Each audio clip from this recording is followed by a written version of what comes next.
দেশে ফিরে কর্মফল ভোগ করুন শেখ হাসিনাকে জামায়াতের আমির।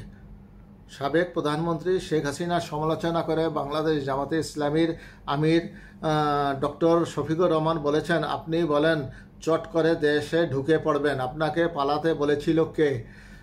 আপনি সবসময় বলতেন দেশের বিচার ব্যবস্থার স্বাধীনতা নিশ্চিত করেছেন, বিচারকরা স্বাধীন, পালিয়ে না গিয়ে দেশের স্বাধীন বিচার ব্যবস্থার মুখোমুখি হতে পারতেন। দেশে ফিরুন, স্বাধীন বিচার ব্যবস্থার মুখোমুখি হয়ে নিজের কর্মের ফল ভোগ করুন।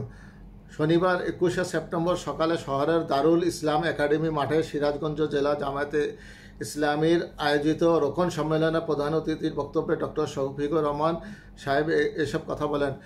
তার বক্তব্য যথার্থই ঠিক, কেননা আমরা জানি যে আওয়ামী লীগের সরকার প্রতিনিয়ত বিভিন্ন জনসভায় বলতো দেশে আইনের শাসন ব্যবস্থা রয়েছে, বিচার ব্যবস্থা স্বাধীন, তারা সুন্দরভাবে দেশ পরিচালনা করছেন এবং তাদের শাসনামলে তারা বিরোধী দলকে যেভাবে নিপীড়ন করেছে এবং বিরোধী দলের কণ্ঠরোধ করার চেষ্টা করেছে তা দেশবাসী দেখেছে।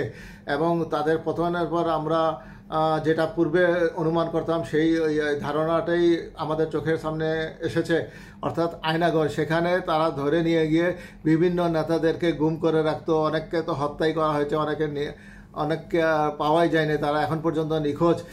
উল্লেখ্য যে বিএনপির অন্যতম নেতা শেখ ইলিয়াস আলী এখন পর্যন্ত নিখোঁজ অবস্থায় রয়েছেন, তার সন্ধান এখন পর্যন্ত বর্তমান সরকারও দিতে পারেনি। অনেকের ধারণা হয়তোবা তৎকালীন সরকার ইলিয়াস আলীকে গুম ও হত্যা করে ফেলেছে। যাই হোক আর কি, আওয়ামী লীগের বড় বড় নেতারা দম্ভ করে বলতেন যে এই দেশে আওয়ামী লীগের তৃণমূল পর্যায়ে শক্তি রয়েছে, তাহলে তারা কি কারণে দেশ ছেড়ে পালালো?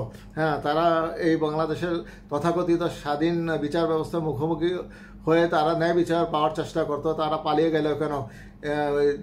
আওয়ামী লীগের সাধারণ সম্পাদক মির্জা ওবায়দুল কাদের বেশ দম্ভ করে বলতেন, আমি পালাবো না, কোথাও পালাবো না, প্রয়োজন হইলে বিএনপি মহাসচিবের বাড়ি উল্লেখ করে বলতেন আমি ঠাকুরগাঁওতে যাব। কিন্তু দেখা গেল যে গত ফ্যাসিস্ট সরকার পদত্যাগের আগের দিনই তিনি দেশ ছেড়ে পালিয়েছেন বা কেউ তাকে পালাতে সহায়তা করেছেন। বর্তমানে তিনি দুবাই বা সিঙ্গাপুরে রয়েছেন বলে জানা যায়। আরেকজন নেতার নাম আমি উল্লেখ করবো যে শামীম ওসমান, নারায়ণগঞ্জের ডন বলে সবাই জানে। নারায়ণগঞ্জে তার হাতে সমস্ত কুকর্ম সংগঠিত হইত, হত্যা, রাহাজানি, চাঁদাবাজি এবং অন্যান্য নিখোঁজ, গুম সব কিছু তার নিয়ন্ত্রণে হতো। কিন্তু তিনি হঠাৎ করে শেখ হাসিনা পতনের 2-3 দিন আগে দেশ ছেড়ে পালিয়ে গেল কেন? জনগণের মনে এটাই প্রশ্ন যে তিনি এত শক্তিশালী, কথায় কথায় তিনি বলতেন খেলা হবে, জামাত ও বিএনপিকে উদ্দেশ্য করে তিনি এইসব কথাবার্তা বলতেন।